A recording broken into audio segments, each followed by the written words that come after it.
나는 27살이다. 남편 민준과 결혼한 지 2년이 되었다. 얼마 전 임신했다는 사실을 알게 되었다. 마침 온라인 쇼핑몰 사업도 안정기에 접어들었고 통장에는 8억 원이 고스란히 들어있었다. 그래서 우선 직장을 그만두고 집에서 태교에 전념하기로 했다.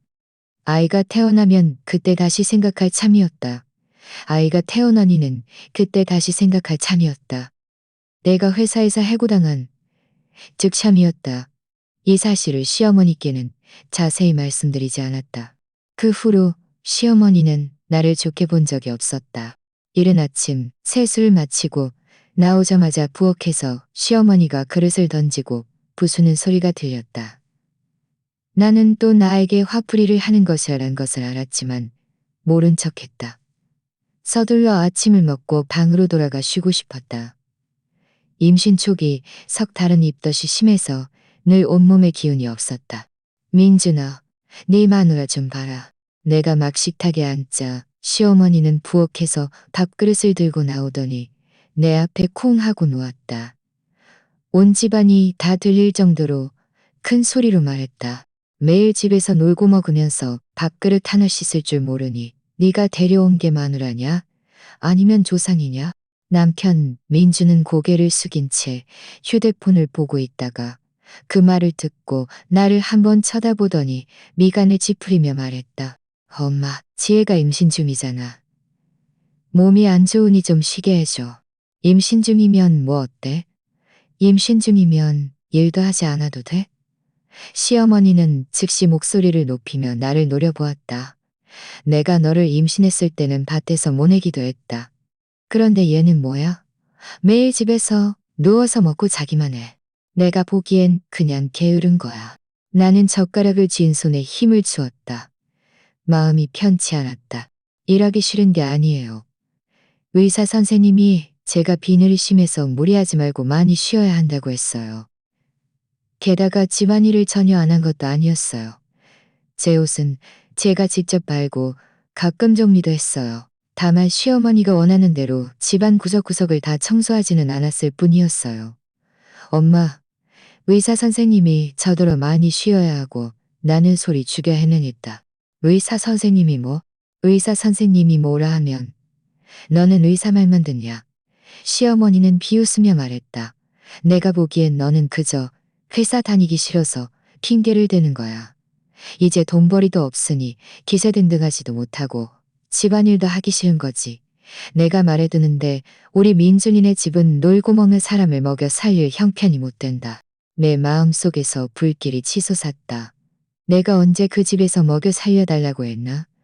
내 통장에 있는 돈만 해도 나와 아이가 평생 쓰고도 남을 텐데. 하지만 시어머니와 싸우고 싶지 않았다.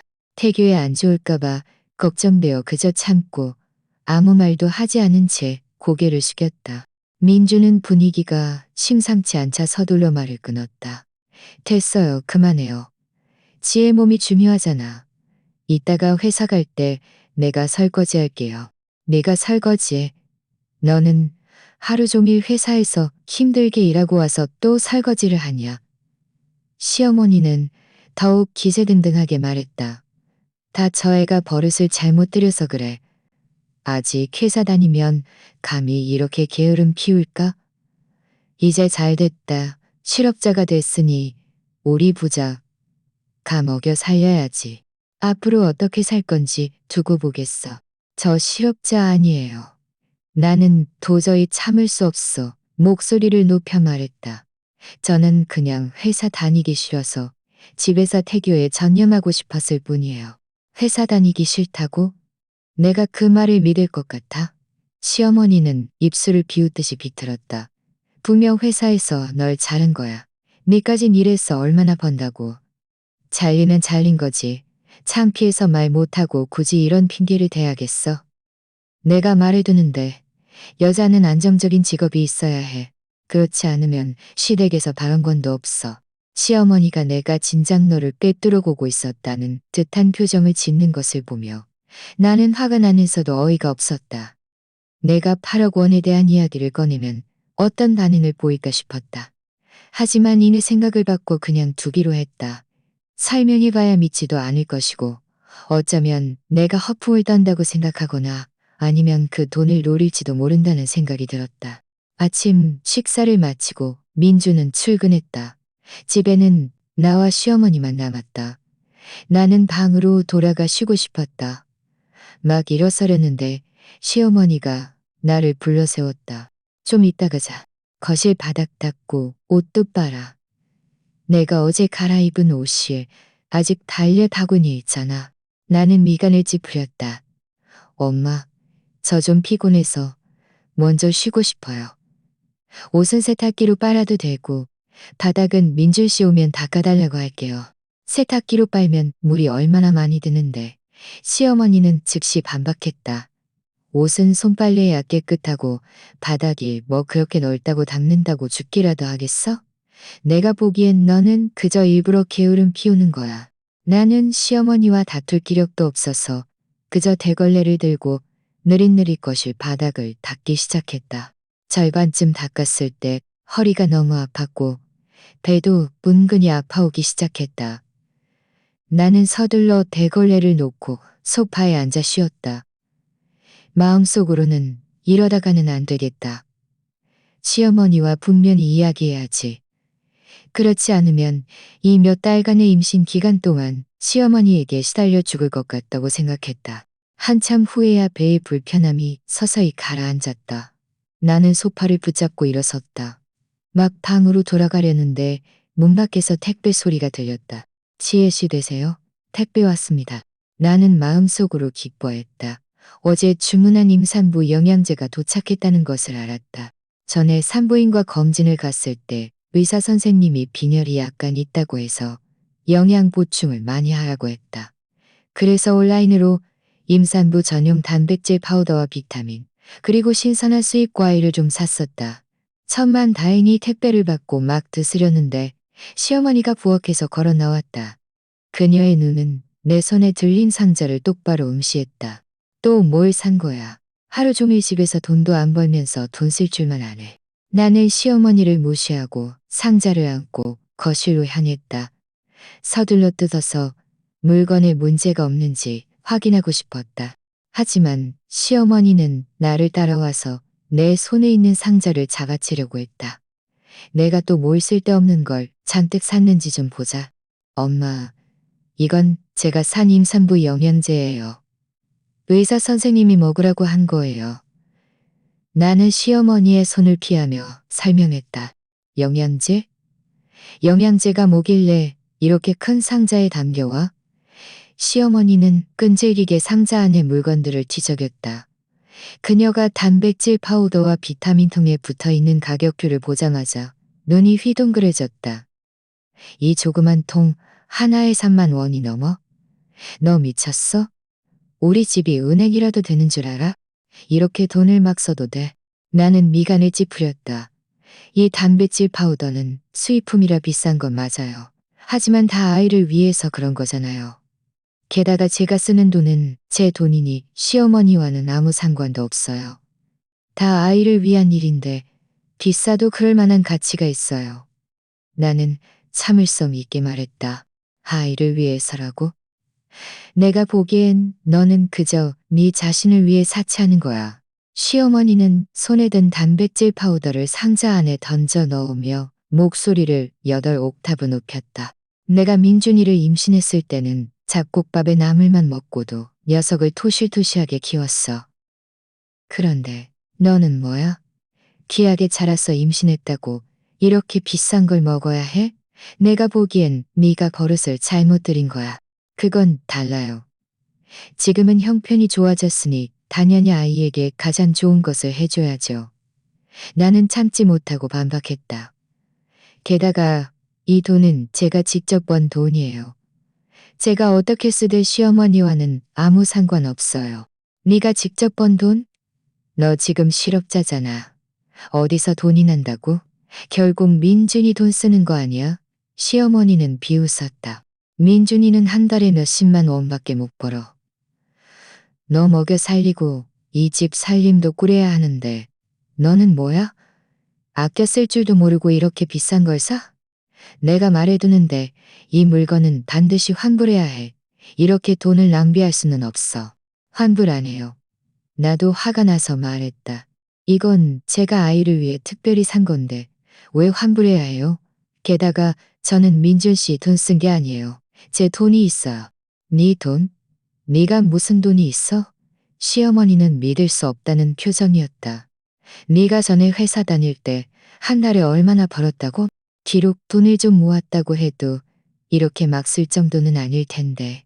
내가 보기엔 너는 허풍을 떠는 거야. 우리가 한참 다투고 있을 때 민준이 갑자기 돌아왔다. 그는 서류 가방을 들고 놀란 표정으로 우리를 바라보았다. 두 분 왜 그래요? 왜 싸우고 있어요? 민준아, 네가 딱 맞춰왔네. 시어머니는 즉시 달려가 민준의 팔을 잡고 내 손에 있는 영양제를 가리키며 말했다. 네 마누라 좀 봐. 집에서 돈도 안 벌면서 이렇게 비싼 걸 사고 있어. 단백질 파우더 한 통에 3만 원이 넘어. 내가 환불하라고 해도 듣지 않아. 네가 어서 저 애 좀 말려봐. 민주는 미간을 찌푸리며 나를 보았다가 영양제들을 보았다. 그의 어조에는 약간의 비난이 담겨 있었다. 지혜야, 엄마 말씀도 일리가 있어. 영양제는 굳이 이렇게 비싼 걸 살 필요 없어. 평범한 걸로도 충분하잖아. 우리 아껴 쓰자. 나는 민준의 그 말을 듣자마자 마음이 싸늘하게 식었다. 그가 나를 이해하지 못하고 시어머니와 함께 나를 비난할 줄은 몰랐다. 내가 내 돈 써서 아이에게 좋은 것을 산 건데 그게 왜 낭비가 되는 건데. 민준 씨, 이건 제 돈으로 산 거예요. 당신들과는 아무 상관없어요. 나는 억지로 눈물을 참으며 목소리가 약간 떨렸다. 의사 선생님이 제가 빈혈이라 영양 보충을 해야 한다고 했어요. 이 모든 것들은 필수적인 거예요. 저는 환불하지 않을 거예요. 네 돈? 너 지금 회사도 안 다니는데 어디서 네 돈이 생겨? 민주는 미간을 찌푸리며 분명 나를 믿지 않았다. 지혜야, 네가 임신해서 힘든 건 알지만 우리도 현실적이어야지. 내 한 달 월급이 이 정도밖에 안 되고 주택대출금도 갚아야 해서 부담이 커. 그러니 너무 고집 부리지 말아줄래? 제가 고집을 부린다고요? 나는 민준을 보며 화가 나고 억울했다. 내 돈 써서 아이에게 좋은 것을 산 건데 그게 왜 고집을 부리는 게 돼요? 민준 씨, 당신도 제가 실업자라서 아껴 쓰고 당신에게 의지해서 살아야 한다고 생각하는 거예요? 그런 뜻이 아니야. 그냥 굳이 이렇게 비싼 걸 살 필요는 없다고 생각해서. 민준이 해명하려 했지만 시어머니가 말을 끊었다. 뭐가 굳이 필요 없어? 내가 보기엔 저 애가 일부러 그러는 거야. 시어머니는 나를 가리키며 격앙된 목소리로 말했다. 자기가 임신했다고 뭐라도 된 줄 아는 거야. 집에서 왕처럼 군림하고 싶어 하는 것이 내가 말해두는데. 지혜야, 네가 우리 민준이네 아이를 가졌다고 해서 제멋대로 행동할 수 있다고 생각하지 마. 만약 계속 이렇게 돈을 낭비하면 이 집에서 더 이상 살지 마. 시어머니의 오만한 모습과 민준의 나약한 표정을 보며 내 마음속에서 불길이 치솟았다. 나는 테이블 위에 있던 명세서를 집어들고 민준 앞에 쾅 하고 던졌다. 당신 스스로 봐요. 이건 제가 물건을 산 결제 내역이에요. 제 은행 카드를 사용했고 당신 월급과는 아무 상관없어요. 저는 실업자가 아니에요. 저는 그저 회사 다니기 싫어서 쉬고 싶었을 뿐이에요. 저는 제 돈이 있고 저와 아이가 평생 쓰고도 남을 만큼 충분해요. 민주는 명세서를 집어들고 결제 금액과 은행 카드 번호를 보고는 잠시 멍하니 있었다. 분명 내가 이렇게 많은 돈을 가지고 있을 줄은 생각지도 못했을 것이다. 시어머니도 다가가서 보았다. 그녀가 명세서에 찍힌 금액을 보자 눈이 더욱 커졌다. 그녀는 중얼거렸다. 말도 안 돼. 네가 어떻게 이렇게 많은 돈을 가질 수 있지? 나는 비웃으며 막말을 하려는데 갑자기 배에서 격렬한 통증이 밀려왔다. 내 얼굴은 순식간에 새하얗게 변했고 배를 움켜쥐고 바닥에 웅크렸다. 민주는 나를 보자마자 서둘러 웅크리고 앉아 나를 부축했다. 지혜야, 왜 그래? 배가 아파? 시어머니도 당황하여 더 이상 돈 문제로 따지지 않고 서둘러 말했다. 빨리 병원으로 가. 무슨 일이라도 생기면 안 돼. 민주는 서둘러 나를 안아들고 문으로 향했다. 나는 민준의 품에 안겨 있었고 배는 점점 더 아파왔지만 마음은 얼음장처럼 차가웠다. 이런 사소한 일 때문에 이렇게까지 일이 커질 줄은 몰랐다. 게다가 민준과 시어머니가 나를 이렇게까지 믿지 않을 줄은. 병원에 도착하자 의사 선생님은 나를 진찰하고는 감정이 너무 격해져서 생긴 자궁 수축이라고 큰 문제는 없으니 집에 가서 푹 쉬고 더 이상 화내지 말라고 했다. 민주는 안도의 한숨을 쉬었다. 내내 나에게 미안하다고 사과하며 나를 믿지 않고 시어머니와 싸우게 한 것이 잘못이라고 말했다. 나는 그를 거의 상대하지 않았다. 마음속으로는 여전히 답답했다. 그가 나와 시어머니 사이에서 힘들었을 것이라는 걸 알지만 옳고 그름을 따지지 않고 나를 비난하는 그에 크게 실망시켰다. 집에 돌아왔을 때 시어머니는 거실에서 TV를 보고 있었다. 우리가 돌아오는 것을 보자마자 즉시 일어서서 물었다. 어때? 아이는 괜찮아? 의사 선생님이 괜찮다고 했어요. 그냥 지혜가 푹 쉬고 더 이상 화내지 말라고 했어요. 민주는 나를 안치면서 말했다. 엄마, 이제 지혜랑 더 이상 싸우지 마세요. 임신 중이라 감정이 너무 격해지면 안 돼요. 내가 쟤랑 싸웠다고? 시어머니는 즉시 불쾌한 표정을 지으며 나를 노려보았다. 분명히 저 애가 먼저 나에게 대들었어. 나는 그저 이 가정을 위해 돈 좀 아껴 쓰라고 한 건데 저 애는 오히려 나에게 화를 내고 하마터면 아이까지 잃을 뻔했잖아. 내가 막 해명하려는데 배가 다시 은근히 아파오기 시작했다. 나는 그저 참고 아무 말도 하지 않은 채 소파에 기대어 눈을 감고 쉬었다. 민주는 내 얼굴색이 좋지 않은 것을 보고 서둘러 시어머니에게 말했다. 엄마, 됐으니까 그만하세요. 제가 좀 쉬게 해주세요. 제가 부엌에 가서 뭐 좀 만들어 줄게요. 말을 마치고 민주는 부엌으로 갔다. 거실에는 나와 시어머니만 남았고 분위기는 순식간에 매우 어색해졌다. 나는 시어머니가 잠시 조용히 있을 것이라고 생각했지만 뜻밖에도 그녀는 갑자기 내 앞으로 다가와 비아냥거리는 목소리로 말했다. 지혜야, 솔직히 말해봐. 그 돈 대체 어디서 난 거야? 네가 한 달에 몇십만 원밖에 못 버는데 어떻게 그렇게 많은 돈으로 영양제를 살 수 있겠어? 설마 다른 남자한테서 받은 건 아니겠지? 나는 번쩍 눈을 떴다. 내 귀를 믿을 수 없었다. 그녀가 감히 이렇게 모욕적인 말을 할 줄이야. 나는 화가 나서 온몸이 떨렸다. 그녀를 가리키며 말했다. 무슨 말도 안 되는 소리를 하는 거예요? 그 돈은 제가 온라인 쇼핑몰 사업으로 직접 번 거예요. 다른 사람과는 아무 상관없어요. 함부로 피 묻은 입으로 사람을 모함하지 마세요. 네가 직접 걸었다고? 나는 안 믿어. 시어머니는 비웃었다. 네가 무슨 온라인 쇼핑몰 사업을 해서 그렇게 많은 돈을 벌어? 내가 보기엔 너밖에 다른 남자가 있는 거야. 그 돈들은 다 다른 남자들이 너에게 준 거지?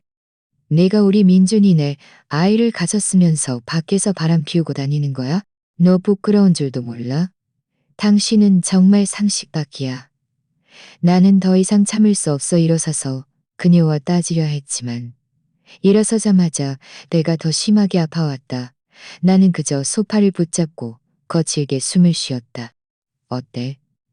내 말이 맞아서 할 말이 없지?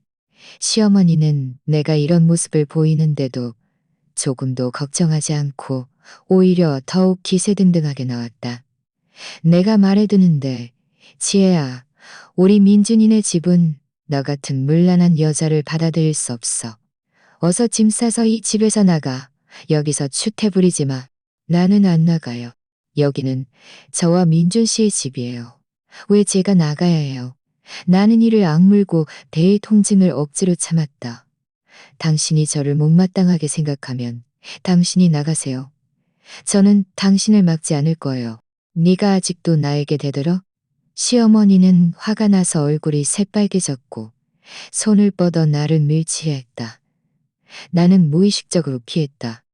그녀는 나를 밀치지 못하자 오히려 더 화를 냈다. 바로 그때 민준이 국그릇을 들고 부엌에서 나왔다. 이 광경을 보고 서둘러 달려와 시어머니를 말렸다. 엄마, 뭐 하는 거예요? 지혜 임신 중이잖아요. 건드리지 마세요. 내가 쟤를 건드리면 뭐 어때? 시어머니는 민준의 손을 뿌리치고 나를 가리키며 소리쳤다. 저런 문란한 여자는 제대로 혼나야 마땅해. 오늘 내가 기필코 저 애를 이 집에서 쫓아낼 거야. 말을 마치자 시어머니는 갑자기 내 앞으로 달려왔다. 내가 반응하기도 전에 짝타는 소리와 함께 내 뺨이 날카로운 손바닥이 날아들었다. 나는 멍이 져서 화끈거리는 뺨을 감싸시고 믿을 수 없다는 듯 시어머니를 바라보았다. 이렇게 나이를 먹도록 부모님조차 나를 때린 적이 없는데 그녀가 감히 나를 때리다니. 민준도 멍해져서 몇 초 후에야 정신을 차리고 서둘러 나를 자기 뒤로 감싸며 시어머니에게 소리쳤다. 엄마, 어떻게 지혜를 때릴 수 있어요? 너무 심하잖아요. 자신이 정말 손을 댈 줄은 생각지도 못했던 모양이었다. 하지만 그녀는 여전히 입을 삐죽거리며 말했다. 내가 쟤를 때리면 뭐 어때? 맞을 짓을 했어. 누가 몰란하게 굴고 나에게 대들래. 나는 얼굴을 감싸 쥐었고 눈물이 왈칵 쏟아졌다. 아파서가 아니라 억울함과 분노 때문이었다. 눈앞에 저 무례한 시어머니와 뒤에서 어쩔 줄 몰라 하는 민준을 보며 내 마음속에 갑자기 한 가지 생각이 떠올랐다. 이 집에서는 정말 더 이상 살 수 없어. 민준 씨, 나는 눈물을 닦고 차가운 목소리로 말했다. 당신 엄마가 나를 때렸는데 당신은 그저 지켜만 보고 아무런 반응도 없는 거예요? 민주는 미간을 찌푸리며 나를 보았다가 시어머니를 보았다. 그의 어조에는 약간의 간청이 담겨 있었다. 엄마, 어서 지혜한테 사과하세요. 지혜야, 너도 너무 화내지 마. 엄마가 순간적으로 격해져서 그런 거야. 사과? 시어머니는 즉시 말을 끊었다. 내가 왜 저 애한테 사과해? 쟤는 맞을 짓을 했어. 나는 사과 안 해. 나는 민준의 그 나약한 모습을 보며 마음속 마지막 희망마저 산산조각 났다. 나는 비웃으며 시어머니를 보았다. 사과 안 하겠다고요? 좋아요. 더 이상 당신과 따지지 않을게요. 하지만 이 집에서는 더 이상 살지 않을 거예요.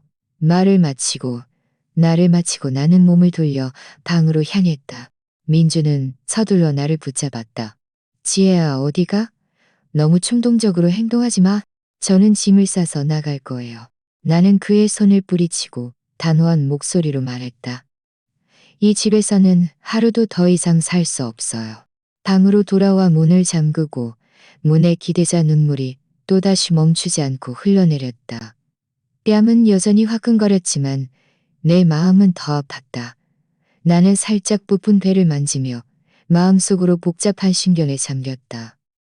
이 아이를 정말 계속 품어야 할까? 나는 문에 기대어 눈물을 끊임없이 흘렸다. 끊어진 진주 목걸이처럼 눈물이 뚝뚝 떨어졌다. 손을 살며시 배 위에 올리자 그 안에서 미약한 움직임이 느껴졌다. 아이가 나에게 반응하는 것이었다. 하지만 방금 시어머니의 뺨 때리기와 민준의 나약함을 생각하니 내 마음은 칼로 베인 듯 아팠다. 이 아이를 나는 원래 온 마음으로 기대했었다. 임신 사실을 처음 알았을 때 몰래 아기 옷과 아기 신발을 사기도 했고 아이가 태어난 후에 귀여운 모습을 상상하며 우리 세 식구가 행복하게 살 수 있을 거라고 생각했었다. 하지만 지금 나는 망설이기 시작했다. 이런 가정에서 아이가 건강하고 행복하게 자랄 수 있을까? 갓 결혼했을 때 시어머니가 나를 못마땅하게 여겼던 것이 생각났다. 우리 집이 시골이라 도시 아들인 민준에게 어울리지 않는다고. 내 직업이 불안정하니 차라리 공무원이나 교사를 며느리로 삼는 게 낫다고 했었다. 그때 나는 그저 내가 잘 지내면 시어머니도 언젠가는 나를 받아들여 줄 것이라고 생각했다. 하지만 그녀의 편견이 점점 더 깊어질 줄은 몰랐다. 특히 내가 태교를 위해 직장을 그만둔 후에는 더욱 심해졌다. 그리고 민준. 그는 항상 자기가 중간에서 힘들다고 민준. 지난번 시어머니와 집안일 문제로 다툴 때 그는 엄마가 연세가 많으니 네가 좀 참아줘라고 말했다. 이번에 내가 시어머니에게 맞았을 때도 그는 여전히 순간적으로 격해져서 그런 거니 너무 마음에 담아두지 말라고만 했다. 그는 한 번도 진정으로 내 입장에서 생각해 준 적이 없었고 한 번도 나를 지지해 준 적이 없었다. 나는 침대에 앉아 휴대폰을 열어 예전에 절친과 나눈 채팅 기록을 찾아보았다. 절친은 진작 나에게 민준이 너무 나약하고 시어머니가 너무 강압적이니 이런 가정에는 시집가지 말라고 충고했었다. 하지만 그때 나는 사랑의 눈이 멀어 사랑만 있으면 모든 어려움을 극복할 수 있다고 생각했다. 지금 와서 보니 나는 정말 너무 어리석었다. 바로 그때 문 밖에서 민준의 노크 소리가 들렸다. 지혜야, 문 좀 열어줄래? 무슨 일이든 우리 잘 이야기해보자. 혼자 안에 틀어박혀 있지 말고. 나는 그를 무시했다. 마음속 생각은 점점 더 확고해졌다. 이런 결혼 더 이상 지속하고 싶지 않았다. 그리고 이 아이가 만약 태어난다면 불행한 가정과 나약한 아빠, 그리고 각박한 할머니를 마주해야 할 텐데 그건 아이에게 너무 불공평했다. 나는 눈물을 닦고 일어나 짐을 싸기 시작했다. 사실 별로 쌀 것도 없었다. 내 옷과 생필품은 많지 않아서 여행 가방 하나에다 들어갔다. 전에 샀던 임산부, 영양제도 함께 챙겼다. 이 모든 것은 내가 내 돈으로 산 건데 왜 그들에게 남겨줘야 해. 짐을 다 싸고 나는 화장대 앞으로 가서 거울 속의 나를 보았다. 뺨에는 여전히 선명한 손자국이 붉게 부어 있었다. 나는 비웃으며 휴대폰을 꺼내 뺨을 찍었다.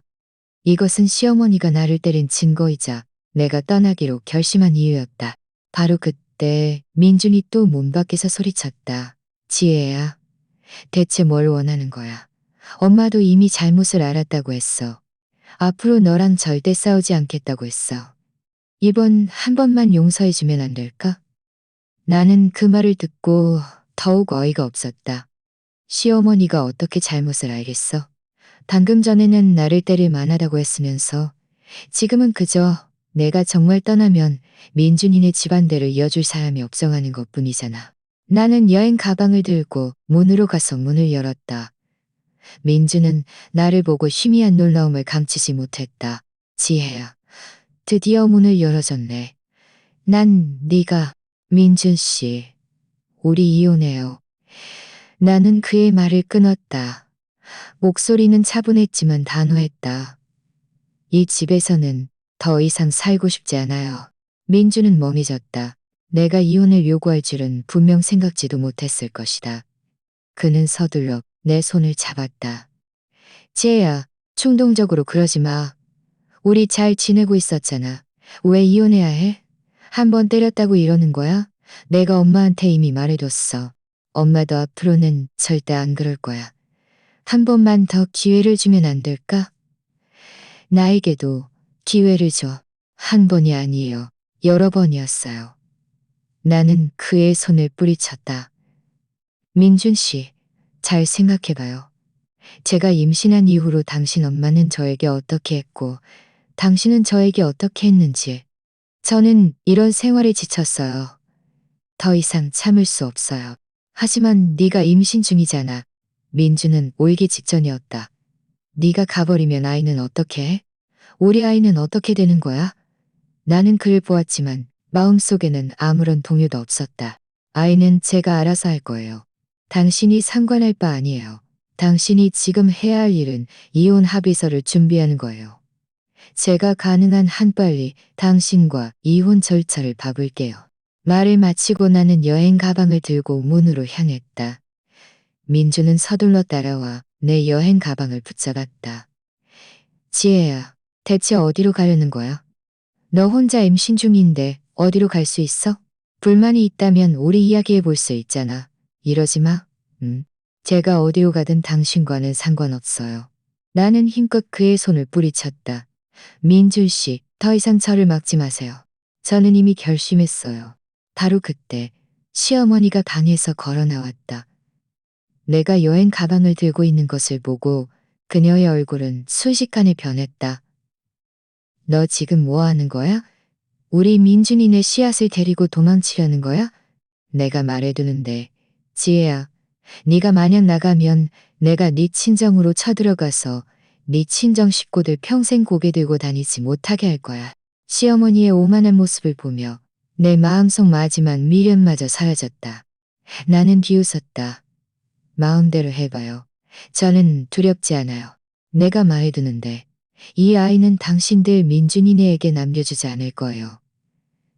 나를 마치고 나는 더 이상 그 모자를 상대하지 않았다. 여행 가방을 들고 뒤도 돌아보지 않은 채 나에게 온갖 억울함을 안겨준 이 집을 나섰다. 아파트 단지 입구를 나와 택시를 잡고 병원 주소를 말했다. 차에 앉아 창밖으로 빠르게 스쳐 지나가는 풍경을 보며 눈물이 또다시 멈추지 않고 흘러내렸다. 나는 배를 만지며 나지막이 속삭였다. 아가, 미안해. 엄마가 너에게 행복한 가정을 줄 수 없으니 그저 너를 천국으로 돌려보낼 수밖에 없구나. 다음 생에는 좋은 엄마와 행복한 가정을 만나기를 바랄게. 택시는 곧 병원에 도착했다. 나는 여행 가방을 들고 병원 문으로 들어섰다. 산부인과로 향하는 길은 조용했다. 나는 이 결정을 내리면 더 이상 돌아갈 수 없다는 것을 알았다. 하지만 후회하지 않았다. 이것이 고통에서 벗어나 새로운 삶을 시작하는 유일한 방법이라는 것을 알았기 때문이다. 산부인과 복도는 조용했고 간호사 데스크에서 가끔 나지막한 소리가 들릴 뿐이었다. 나는 여행 가방을 들고 진료실 문 앞에 서서 깊이 숨을 들이쉬었다. 막 문을 밀고 들어가려는데 등 뒤에서 민준의 다급한 목소리가 들렸다. 지혜야, 잠깐만. 제발 어리석은 짓 하지 마. 나는 뒤를 돌아보았다. 민준은 땀으로 범벅이 되어 있었고 머리카락은 헝클어져 있었다. 분명 내내 쫓아온 것이었다. 그는 내 앞으로 달려와 내 팔을 덥석 잡았다. 그의 목소리에는 애원하는 듯한 떨림이 있었다. 지혜야, 네가 상처받은 건 알지만 아이는 아무 잘못이 없잖아. 이렇게 아이를 지울 수는 없어. 우리 다시 잘 이야기해보면 안 될까? 나는 차갑게 그를 바라보며 그의 손을 뿌리쳤다. 무엇을 이야기해요? 당신 엄마가 나를 어떻게 때렸는지 이야기할까요? 아니면 당신이 어떻게 매번 당신 엄마 편을 들어 나를 괴롭혔는지 이야기할까요? 민준 씨, 당신과는 더 이상 이야기할 것이 없어요. 아니야, 지혜야. 내가 예전에 잘못한 건 알아. 앞으로는 고칠게. 민준은 눈가가 붉어진 채 애원했다. 내가 이미 엄마한테 말했어. 엄마 보고 시골로 내려가서 사시라고. 앞으로는 우리 둘이서만 살 거야. 다시는 너에게 상처 주지 않을게. 한 번만 더 기회를 주면 안 될까? 나는 그의 이런 모습을 보았지만 조금도 감동받지 않고 오히려 비웃음이 나왔다. 진작에 뭘 했어? 이제 와서 후회해도 늦었어. 시골로 내려가서 살라고? 당신 엄마가 동의할 것 같아요? 나는 비웃었다. 설령 동의한다고 해도 우리 사이가 예전으로 돌아갈 수 있을 것 같아요? 내가 동의하게 만들 거예요. 반드시 설득할 수 있어요. 민주는 여전히 고집했다. 지혜야, 우리 아이가 벌써 석 달이 다 되어 가잖아. 네가 차마 이렇게 아이를 포기할 수 있어? 생각해봐. 아이가 태어나면 웃고 엄마라고 부르고 얼마나 사랑스러울까. 아이 이야기가 나오자 내 심장이 또다시 움찔했다. 하지만 이전에 겪었던 억울함과 이 아이가 앞으로 마주해야 할 가정을 생각하니 나는 다시금 결심을 굳혔다. 사랑스러우면 뭐해. 나는 민준을 보며 차분했지만 단호한 목소리로 말했다. 이런 가정에서는 아이가 행복할 수 없어요. 태어나서 고통받게 하는 것보다 지금 해방시켜주는 편이 나아요. 어떻게 그렇게 말할 수 있어? 민준의 감정이 격해졌고 목소리도 몇 배 커졌다. 너는 그저 나에게 화풀이하는 거야. 엄마가 너를 때렸다고 해서 우리 아이를 망치고 우리 가정을 망치려 하다니. 너는 너무 이기적이야. 제가 이기적이라고요? 나도 화가 나서 휴대폰을 꺼내 사진 한 장을 여러 민준 앞에 내밀었다. 이것 좀 보고 누가 이기적인지 다시 말해봐요. 민준은 의아해하며 휴대폰을 받아들었다. 그가 사진 속 내용을 보자마자 얼굴이 순식간에 새하얗게 변했고 손까지 떨리기 시작했다. 사진 속에는 그와 낯선 여인의 다정한 모습이 담겨 있었고 그들 사이의 채팅 기록은 차마 눈뜨고 볼 수 없을 정도였다. 이것은 내가 지난달 우연히 그의 휴대폰에서 발견한 것이었다. 그때 나는 임신 중이었고 이 내용들을 보고 하늘이 무너지는 것 같았다. 원래 그와 단판을 지으려 했지만 아이가 아직 어리다는 생각에 한 번 더 기회를 주려 했다. 하지만 지금 와서 보니 내 당시의 망설임은 너 언제 알았어? 민준의 목소리는 떨렸고 내 눈을 똑바로 쳐다보지 못했다. 지난달에요. 나는 휴대폰을 다시 받아들며 차가운 목소리로 말했다. 원래 당신에게 한 번 더 기회를 주고 싶었어요. 당신이 저와 잘 지내기를 바랐죠. 그런데 당신은요? 수그러들기는커녕 오히려 더 심해졌고 당신 엄마를 도와 저를 괴롭히기까지 했어요. 민준 씨, 말해봐요. 대체 누가 이기적인 거죠? 민준은 입을 벌렸지만 아무 말도 할 수 없었다. 그는 이제 무슨 말을 해도 소용없다는 것을 알았다. 이제 알겠죠? 저는 당신에게 화풀이하는 게 아니에요. 저는 정말 더 이상 당신과 함께 살고 싶지 않아요. 나는 그를 보았다. 이 아이는 남기지 않을 거예요. 당신에게 조금이라도 양심이 있다면 더 이상 저를 막지 마세요. 제가 조용히 수술을 받고 그 다음에는 우리 사이를 깔끔하게 정리해요. 민주는 또다시 뭔가 말하려 했지만 내 눈빛을 보자 결국 고개를 떨구었다. 그의 어깨도 축 처졌다. 그는 나를 완전히 잃었다는 것을 알았다. 나는 더 이상 그를 상대하지 않고 몸을 돌려 진료실 문을 밀고 들어갔다. 의사 선생님은 40살이 넘은 여자분이었는데 인자해 보였다. 그녀는 내가 여행 가방을 들고 있는 것을 보고 문 밖에 민준을 보더니 우리의 상황을 대충 짐작한 듯했다. 아가씨, 잘 생각해 봤어요. 의사 선생님은 나에게 물 한 잔을 건네며 나지막이 물었다. 인공유사는 몸에 큰 해를 끼치고 지금은 벌써 석 달이 다 되어가서 수술 위험도 더 높아요. 다시 한번 잘 생각해보고 순간적인 충동으로 후회할 결정을 내리지 마세요. 나는 물컵을 받아 한 모금 마셨다. 의사 선생님의 조언에 마음속으로 매우 감사했다. 하지만 나는 이미 마음을 단단히 정했다. 후회하지 않을 것이다. 의사 선생님, 저는 잘 생각했어요. 나는 물컵을 내려놓으며 단호한 목소리로 말했다. 이 아이는 가질 수 없어요. 번거로우시겠지만 수술 일정을 잡아주세요. 의사 선생님은 나를 보며 고개를 끄덕이더니 인공유산 도미서 한 부를 내게 건넸다. 그럼 먼저 여기에 서명하세요. 그리고 규정상 인공유산은 보호자의 서명이 필요해요. 남편분 밖에 계시는데 들어와서 서명하게 할까요? 나는 고개를 저었다. 아니요, 제가 직접 서명할게요. 그분은 제 보호자가 아니에요. 우리는 곧 이혼할 거예요. 의사 선생님은 잠시 멍했지만 이내 이해한다는 듯 고개를 끄덕였다. 더 이상 묻지 않았다. 나는 펜을 들고 동의서에 적힌 인공유산 동의서라는 글자를 보았다. 마음속으로는 여전히 울컥하는 감정을 참을 수 없었다.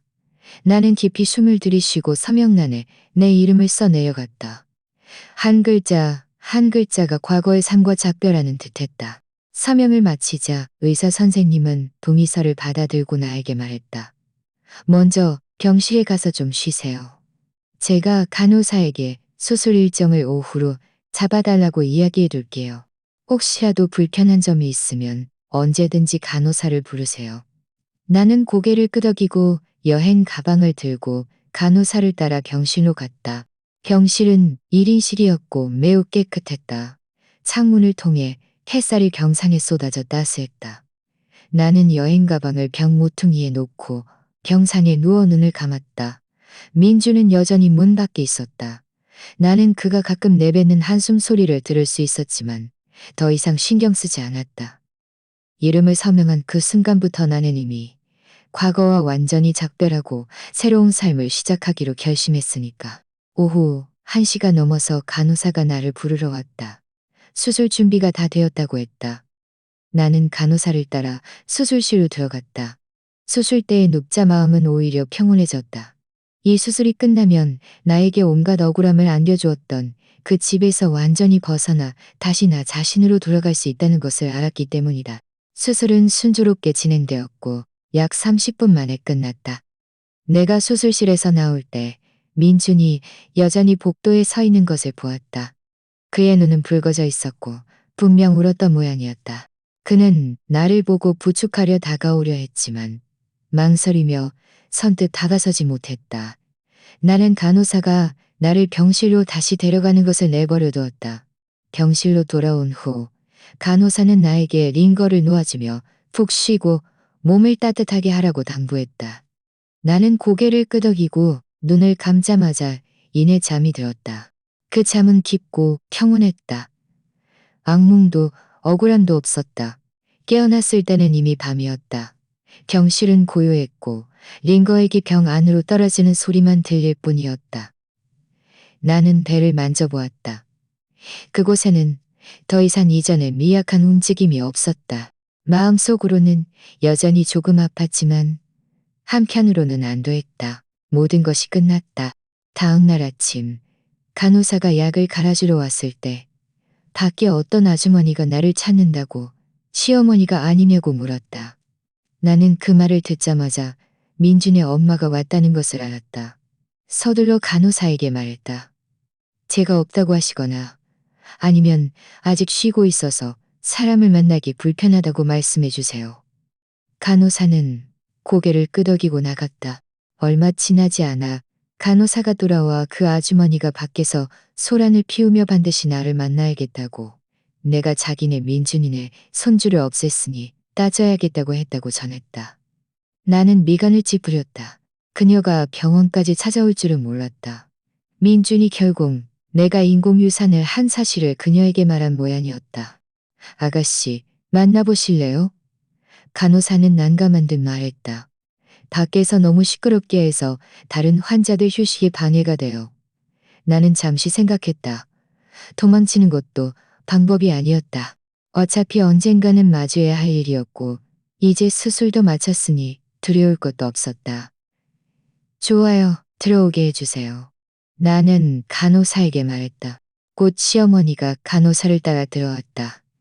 그녀는 나를 보자마자 눈을 크게 뜨고 달려들어 내 옷을 잡아채려 했다. 입으로는 지혜여. 이 죽일년. 네가 감히 우리 민준이네 손주를 없애다니. 나 너랑 끝장을 볼 거야. 라고 소리쳤다. 간호사는 서둘러 그녀를 붙잡았다. 아주머니, 흥분하지 마세요. 여기는 병원이고 환자분들은 쉬어야 해요. 나는 차갑게 그녀를 바라보았다. 조금도 두렵지 않았다. 여기서 난동 부리지 마세요.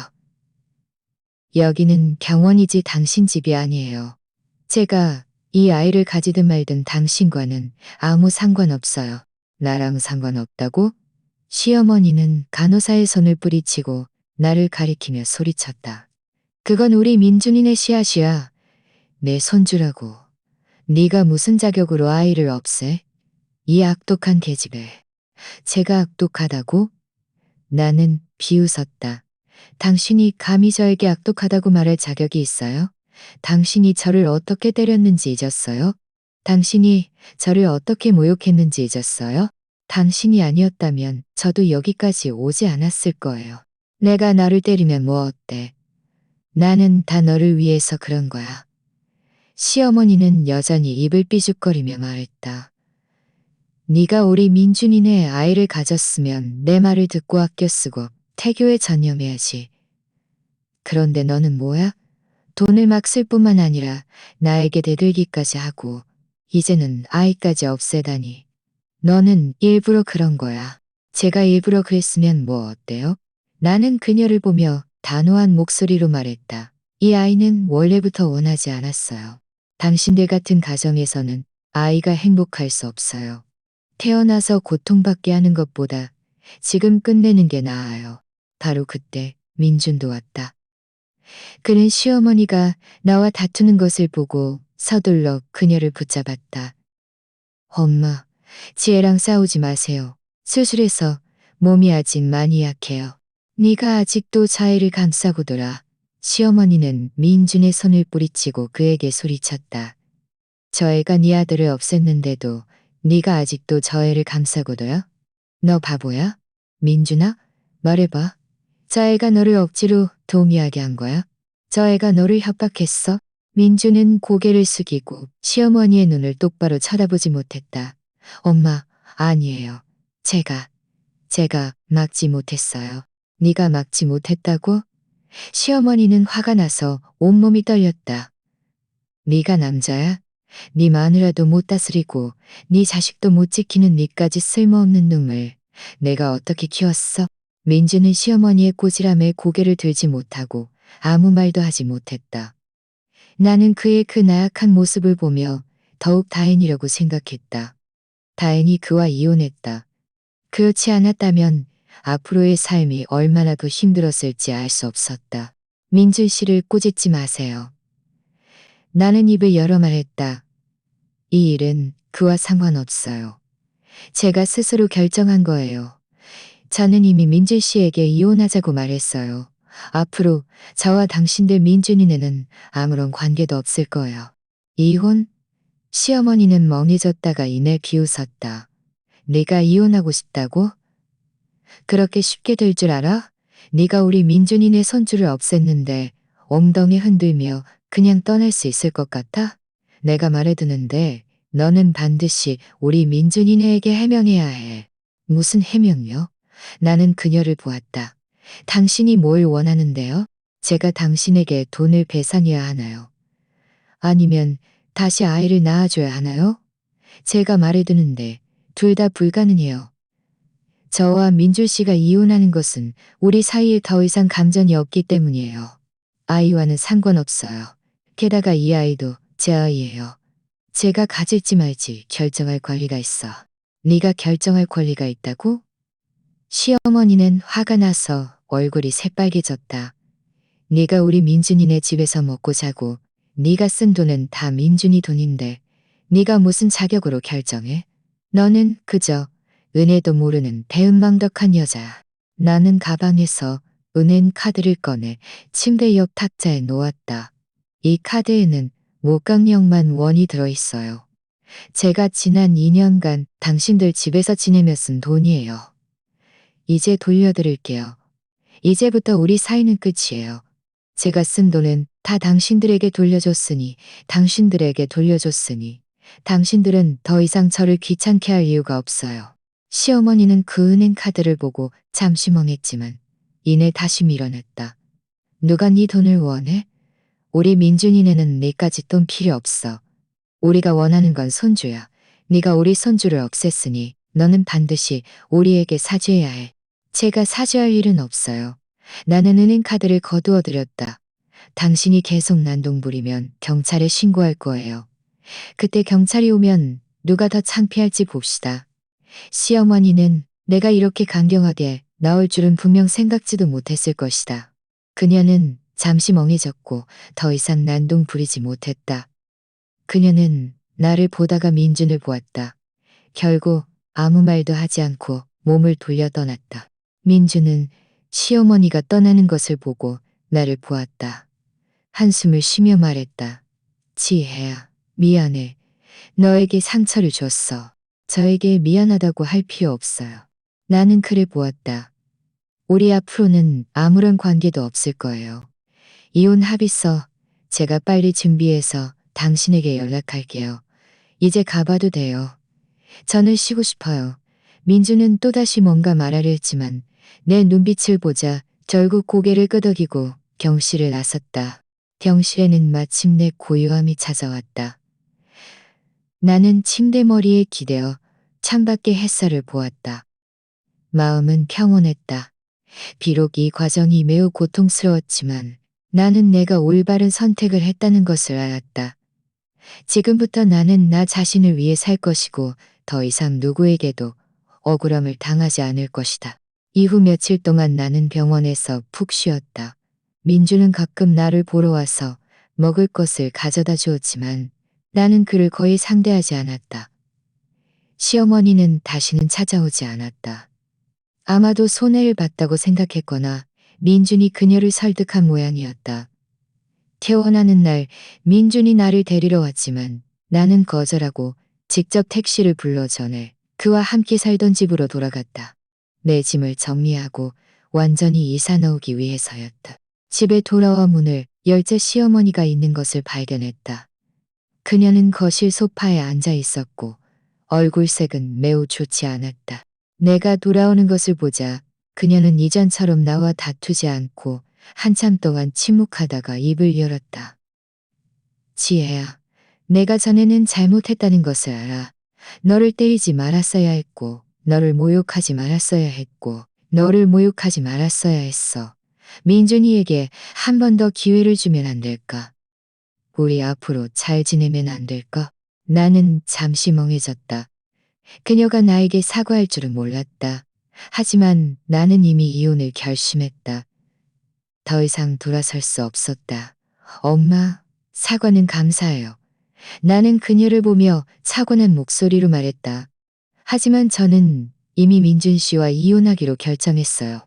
우리 사이는 더 이상 불가능해요. 저는 오늘 제 짐을 정리하러 온 거예요. 짐을 다 싸면 바로 떠날 거예요. 시어머니는 또다시 뭔가 말하려 했지만 내 단호한 눈빛을 보자 결국 입을 열지 못했다. 그녀는 그저 한숨을 쉬고 몸을 돌려 방으로 돌아갔다. 나는 침실로 들어가 내 짐을 정리하기 시작했다. 사실 별로 쌀 것도 없었다. 전에 이미 일부를 정리했고 남은 것은 몇몇 잡동사니뿐이었다. 나는 빠르게 짐을 다 싸고 여행 가방을 들고 나에게 온갖 억울함을 안겨준 이 집을 나섰다. 집 문을 나서는 그 순간 나는 깊이 숨을 들이쉬었다. 온몸이 홀가분해지는 기분이었다. 햇살이 내 몸에 쏟아져 따스했다. 나는 이제 나의 새로운 삶이 시작되었다는 것을 알았다. 나는 민준이네 집에서 나온 후 꼬진금 2억 원짜리 전셋집을 얻었다. 전에 온라인 쇼핑몰 창고와 멀지 않아 앞으로 사업을 관리하기에 편리했다. 집은 크지 않았지만 채건이 좋고 인테리어도 매우 아늑했다. 가장 중요한 것은 이곳에는 시어머니의 비아냥거림도 민준의 나약한 타협도 없다는 것이었다. 오직 나 혼자만의 고요하고 자유로운 공간이었다. 이후 며칠 동안 나는 몸을 추스르면서 온라인 쇼핑몰 사업을 재정비했다.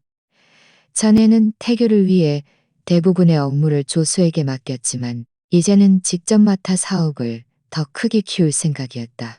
그날 오후 나는 집에서 주문서를 정리하고 있는데 갑자기 노크 소리가 들렸다. 택배 기사라고 생각하고 문을 열었는데 뜻밖에도 민준과 시어머니였다. 지혜야, 우리 들어가서 이야기 좀 할 수 있을까? 민준은 나를 보며 애원하는 듯한 목소리로 말했다. 나는 미간을 찌푸렸다. 그들을 들여보내고 싶지 않았지만 문 앞에서 소란을 피워 이웃에게 피해를 줄까봐 걱정되었다. 결국 옆으로 비켜서서 그들을 들여보냈다. 무슨 일이든 여기서 말해요. 여기는 넓지도 않고 특별히 대접할 것도 없어요. 시어머니는 집으로 들어와 주위를 둘러보더니 입가에는 예전의 그 경멸하는 표정을 다시 지었다. 지혜야, 네가 여기서 산다고? 이렇게 작은 집이 우리 집 거실보다도 작네. 여기서 살 수 있겠어? 나는 그녀를 무시하고 민준을 보았다. 당신들 대체 무슨 일로 왔어요? 만약 이혼 문제 때문이라면 저는 이미 이혼 합의서를 다 작성해뒀어요. 한번 보시고 문제 없으면 서명하세요. 말을 마치고 나는 서랍에서 이혼 합의서를 꺼내 민준에게 건넸다. 민준은 합의서를 받아들었지만 보지 않고 옆에 내려놓더니 나를 보며 말했다. 지혜야, 네가 아직 화나 있는 건 알지만 우리 정말 다시 잘 이야기해 볼 수는 없을까? 다시 시작? 나는 비웃었다. 민준 씨, 우리가 다시 시작할 수 있을 것 같아요? 당신 엄마가 나를 때렸을 때 당신은 어디에 있었어요? 당신이 바람 피웠을 때 당신은 또 어디에 있었어요? 이제 와서 다시 시작하자고 하는 건 너무 늦었어요. 내가 잘못한 건 알아. 앞으로는 반드시 고칠게. 민주는 다급하게 내 손을 잡았다. 지혜야, 나는 너 없이는 안 돼. 우리 손 놓아. 시어머니가 갑자기 끼어들며 민준을 잡아당겨 떼어놓고 나를 보며 위협적인 목소리로 말했다. 지혜야, 네가 민준이랑 살고 싶지 않은 건 알지만 네가 우리 민준이네 손주를 없앴으니 그냥 넘어갈 수는 없어. 너는 반드시 우리에게 손해배상을 해야 해. 배상? 나는 잠시 멍했지만 이내 웃었다. 제가 당신들에게 뭘 배상해야 하는데요? 당신들이 저를 때린 뺨을 배상할까요? 아니면 당신들이 저를 모욕한 말을 배상할까요? 어리숙한 척하지 마. 시어머니는 목소리를 높였다. 네가 우리 민준이네 아이를 가졌으면서 그 아이를 없앴으니 이건 우리 민준이네에게 얼마나 큰 손실인데? 너는 반드시 우리에게 돈을 줘야 해. 그렇지 않으면 우리가 네 친정으로 쳐들어가고 네 회사로 쳐들어가서 모든 사람이 네가 얼마나 악독한 여자인지 알게 할 거야. 시어머니의 오만한 모습을 보며 내 마음속에서 불길이 치솟았다. 그녀는 정말 기고만장하게도 감히 나에게 돈을 요구하다니. 난동 부리고 싶으면 부려봐요. 저는 드려봐요. 나는 그녀를 보며 차분했지만 차가운 목소리로 말했다. 하지만 난동 부리러 가기 전에 당신에게 보여주고 싶은 것이 있어요. 말을 마치고 나는 서재에서 서류 봉투를 꺼내 거실 테이블 위에 놓았다. 봉투를 열자 그 안에는 내 은행 예금 증명서와 온라인 쇼핑몰 사업자 등록증이 들어있었다. 이것 좀 봐요. 나는 예금 증명서를 시어머니에게 건넸다. 이것은 지난달 제 은행 거래 내역이에요. 그 안에 8억 원이 넘는 돈이 있어요. 제가 온라인 쇼핑몰 사업으로 번 돈이죠. 그리고 이것은 제 온라인 쇼핑몰 사업자 등록증이에요. 제가 운영하는 회사는 매년 순이익이 1억 원이 넘어요. 시어머니는 예금 증명서를 받아들고 그 위에 찍힌 숫자를 보자마자 눈이 휘둥그레졌다.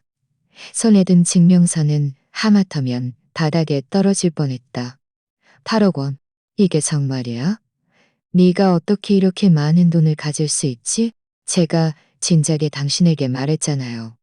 저는 실업자가 아니라고요. 저는 그저 회사 다니기 싫어서 집에서 태교에 전념하고 싶었을 뿐이라고요.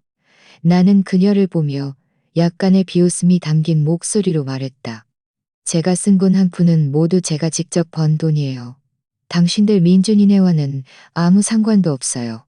전에 제가 당신들 집에서 살며 당신들 돈 오 신들 돈 500만 원을 썼는데 이미 돌려줬어요. 당신들은 더 이상 저에게 돈을 요구할 어떤 이유도 없어요. 민준도 다가가서 예금 증명서를 보고는 얼굴이 순식간에 새하얗게 변했다. 그는 중얼거렸다. 지혜야, 네가 이렇게 돈이 많았어? 내가 전에는 왜 몰랐지? 당신이 모르는 일은 아직도 많아요. 나는 그를 보았다. 당신은 제가 당신들 집 돈이나 집을 보고 결혼했다고 생각했죠?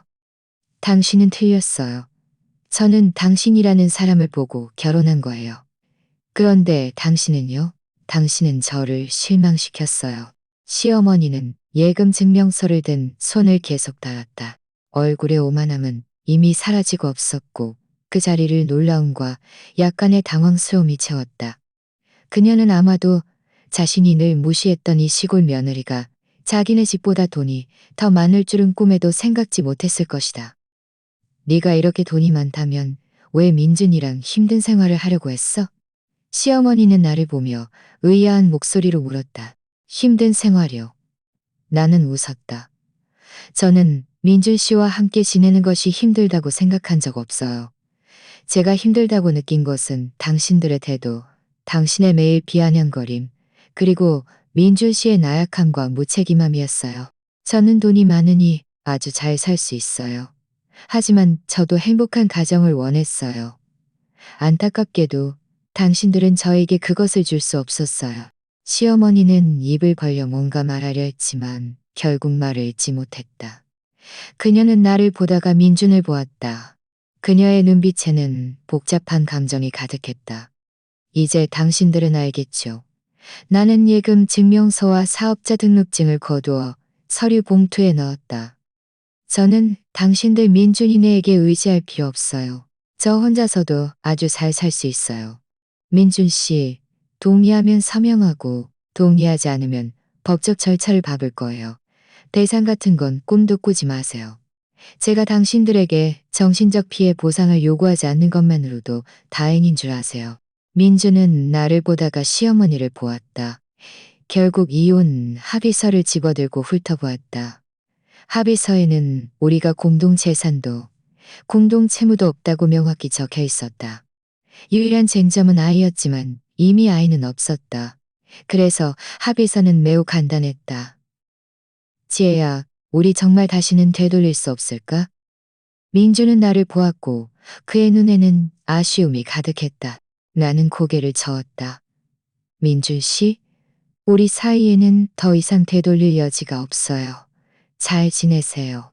민주는 한참 동안 침묵하다가 결국 펜을 들고 이혼 합의서에 서명했다. 시어머니는 민준이 서명을 마치는 것을 보고 더 이상 아무 말도 하지 않았다. 그저 깊은 한숨을 쉬었다. 그녀의 눈빛에는 후회가 가득했다. 그녀는 아마도 자신의 순간적인 충동이 아들에게 이렇게 좋은 며느리를 잃게 하고 본래 행복했어야 할 가정을 잃게 할 줄은 생각지도 못했을 것이다. 서명을 마치자 민주는 합의서를 나에게 건네며 나를 보았다. 지혜야, 앞으로 무슨 일이 생기거나 도움이 필요하면 언제든지 나에게 전화해. 나는 합의서를 받아 서랍에 넣었다. 고개를 끄덕였지만 아무 말도 하지 않았다. 민준과 시어머니가 떠나자 집안에는 다시 고요함이 찾아왔다. 나는 소파에 기대어 창밖의 햇살을 보았다. 마음은 매우 평온했다. 이전의 억울함과 분노는 마치 이 진실이 밝혀지면서 연기처럼 사라진 것 같았다. 나는 이제부터 더 이상 누구에게도 얽매이지 않고 누구의 눈치도 볼 필요 없다는 것을 알았다. 나는 내 돈이 있고 내 사업이 있고 내 삶이 있다. 나는 누구보다도 잘 살 수 있다. 이후의 나날들 동안 나는 온라인 쇼핑몰 사업에 전념했다. 창고를 확장했을 뿐만 아니라 다른 지역에도 지사를 열고 더 많은 직원을 채용했다. 연간 수입도 몇 배나 늘었다. 나는 시내 중심가에 고급 아파트 한 채를 샀다. 인테리어는 매우 섬세했고 발코니에 서면 한강 전경이 한눈에 들어왔다. 주말에는 절친들과 함께 쇼핑하고 영화를 보러 가거나 여행을 떠났다. 삶은 충만하고 행복했다. 가끔 나는 친구들에게서 민준의 소식을 듣곤 했다. 그는 나중에 사무직 일자리를 찾았는데 월급도 많지 않고 야근도 잦다고 했다. 시어머니도 더 이상 예전처럼 오만방자하지 않았다. 매일 집에서 장을 보고 요리를 하며 민준의 집안일을 돌봐주었다. 아마도 자신이 전에 잘못했다는 것을 알고 보상하고 싶었던 모양이었다. 한 번은 내가 백화점에서 쇼핑을 하다가 우연히 민준과 시어머니를 만났다. 그들은 한 옷가게에서 옷을 보고 있었는데 시어머니는 할인된 재킷을 들고 점원과 흥정하고 있었다. 민준은 옆에 서 있었고 얼굴색은 좋지 않았다. 나를 보자 그들은 모두 잠시 멍해졌다. 시어머니의 얼굴은 순식간에 붉어졌고 서둘러 고개를 숙이며 나를 쳐다보지 못했다. 민준도 어색하게 웃으며 나에게 인사를 건네려 했지만 차마 용기를 내지 못했다. 나는 그들에게 아무 말도 하지 않고 그저 고개를 끄덕이고 몸을 돌려 떠났다. 스쳐 지나갈 때 시어머니가 민준에게 나지막이 속삭이는 소리를 들었다. 저 지혜 좀 봐. 지금 얼마나 잘 살아? 만약 우리가 그때 지혜한테 잘해줬더라면 이렇게까지는 안 됐을 텐데. 그 뒤의 말은 듣지 못했고 듣고 싶지도 않았다. 나는 그들이 지금 분명 후회하고 있을 것이라는 것을 알았다. 하지만 후회는 이미 소용없었다. 처음에 그들이 스스로 소중히 여길 줄 몰랐기에 나를 잃었고, 본래 행복했어야 할 삶을 잃었다. 지금의 나는 더 이상 다른 사람에게 의지하고, 다른 사람에게 의지하고, 다른 사람에게 의지하고, 다른 사람에게 의지하고, 다른 사람에게 의지하고, 다른 사람에게 의지하고, 다른 사람의 돈이었다. 나는 내 사업이 있다는 것을 알겠고, 내 친구들이 있고, 내 친구들이 있고, 내가 원하는 삶을 충분한 돈이 있고, 가끔 나는 발코니에 앉아 한강 전경을 바라보며 커피를 마시고 나의 미래를 생각하곤 했다. 나는 미래에 더 많은 아름다운 일들이 나를 기다리고 있다는 것을 안다. 어쩌면 나를 진정으로 소중히 여기고 사랑해줄 사람을 만날지도 모른다. 어쩌면 내 사업을 더 크게, 더 강하게 키울지도 모른다. 어쩌면 내 사업을 더 크게, 더 강하게 키울지도 모른다. 어쩌면 더 많은 곳으로 여행을 가시다. 미래가 어떻게 될지는 모른다. 미래가 어떻게 될지는 모른다. 나는 나의 미래가 반드시 더욱더 좋아질 것이라고